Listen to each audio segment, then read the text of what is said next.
Hi friends, welcome back to our channel. ఈరోజు ఈ వీడియోలో ఎగ్ ఫ్రైడ్ రైస్ ఎలా చేయాలో చూద్దాం. చాలా సింపుల్ అండ్ టేస్టీగా చేసుకోవచ్చు. దీనికి కావాల్సిన ఐటమ్స్ ఏంటో ఒకసారి మీరు కూడా చూసండి. దీనికోసం ఫస్ట్ ఉడికించిన అన్నం తీసుకోవాలి. అట్లా కాకుండా మనకి రాత్రి మిగిలిపోయిన అన్నం ఉంటుంది కదా, దాంతో కూడా చాలా సింపుల్ అండ్ టేస్టీగా చేసుకోవచ్చు. ఇంకా వీడియో స్టార్ట్ చేద్దాం. ఫస్ట్ గిన్నె పెట్టుకొని కొంచెం ఆయిల్ వేసుకుందాం. ఫస్ట్ కొంచెం ఆయిల్ వేసుకోవాలి. దీంట్లోకి ఒక 3 గుడ్లు తీసుకుంటున్నా. ఫస్ట్ ఇవి ఫ్రై చేసుకోవాలి.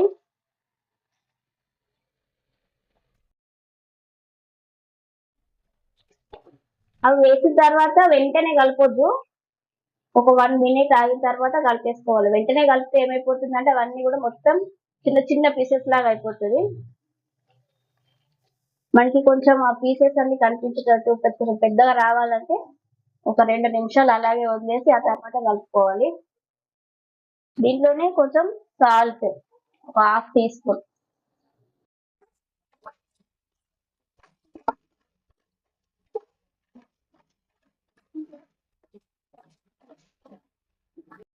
ఒక 2 మినిట్స్ తర్వాత ఆ ఎగ్స్ అన్ని కూడా ఇట్లా ఫ్రై అయ్యేటట్టు మంచిగా అంతా కలుపుకోవాలి. చూసారు కదా, ఇట్లా కొంచెం పీసెస్ లాగా. ఇదంతా కూడా ఒక ప్లేట్ లోకి తీసుకుందాం.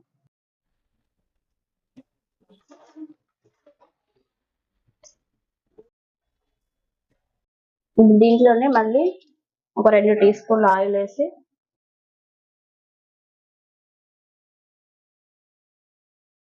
దీనిలోనే ఒక టీ స్పూన్ ఆవాలు, ఒక టీ స్పూన్ జీలకర్ర, ఫస్ట్ కట్ చేసి పెట్టుకున్న ఆనియన్స్, పచ్చిమిర్చి,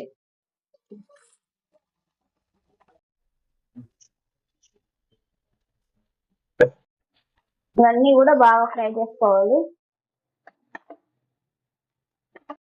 వీటిలో కొంచెం లైట్ గా ఫ్రై అయిన తర్వాత దీనిలో ఒక టీ స్పూన్ అల్లం వెల్లుల్లి పేస్ట్ వేసుకోవాలి. అంతా కూడా మొత్తం అంతా కలుపుకోవాలి.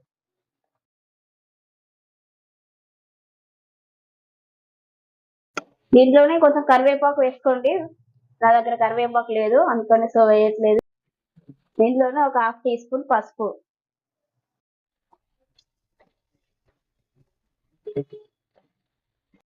ముందుగా ఫ్రై చేసి పెట్టుకున్న ఎగ్స్ ఉన్నాయి కదా, ఇవి కూడా ఇందులోనే వేసేయాలి. ఇప్పుడు ఇదంతా కూడా బాగా కలిపేసుకొని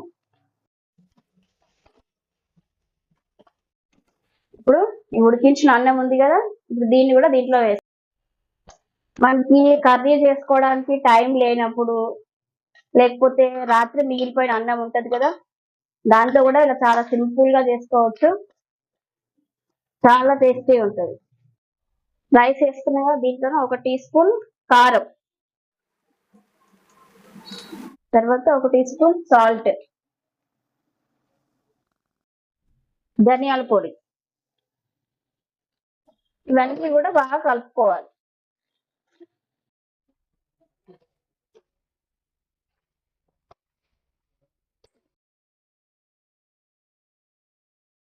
ఇదంతా కూడా మొత్తం అంతా మంచిగా బాగా మిక్స్ చేసుకోవాలి. ఒక 2-3 నిమిషాలు హై ఫ్లేమ్ లో పెట్టేసి ఇలా కలుపుతూ ఉండాలి.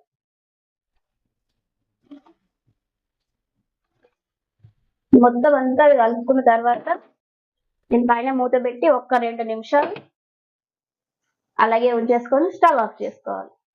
అంతే. సో 2 మినిట్స్ అయిపోయింది. ఇప్పుడు మూత తీసి చూద్దాం. చూసారు కదా, వేడి వేడి ఎగ్ ఫ్రైడ్ రైస్ రెడీ అయిపోయింది.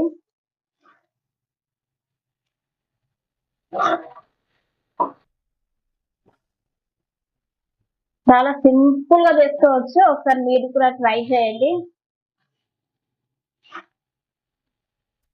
స్టవ్ ఆఫ్ చేసుకుంటాం.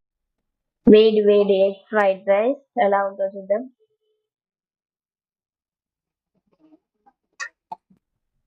మనకి ఎగ్ పీసెస్ ఇలా ఇలా పెద్ద ఉంటే బాగుంటుంది తినడానికి.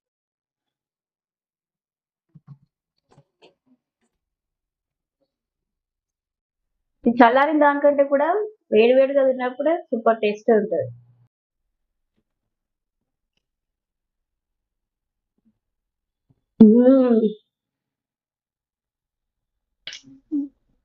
సూపర్ ఉంది.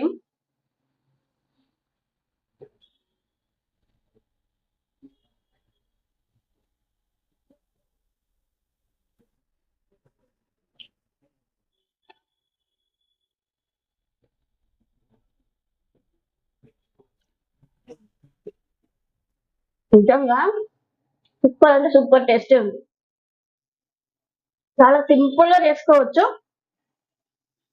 ఒకసారి మీరు కూడా ట్రై చేయండి. ఈ వీడియో కనుక మీకు నచ్చినట్టయితే వీడియోని లైక్ చేయండి, షేర్ చేయండి, కామెంట్ చేయండి, మన ఛానల్ ని సబ్స్క్రైబ్ చేసుకోండి. మళ్ళీ ఇంకొక నెక్స్ట్ వీడియోలో మళ్ళీ కలుసుకుందాం. బాయ్.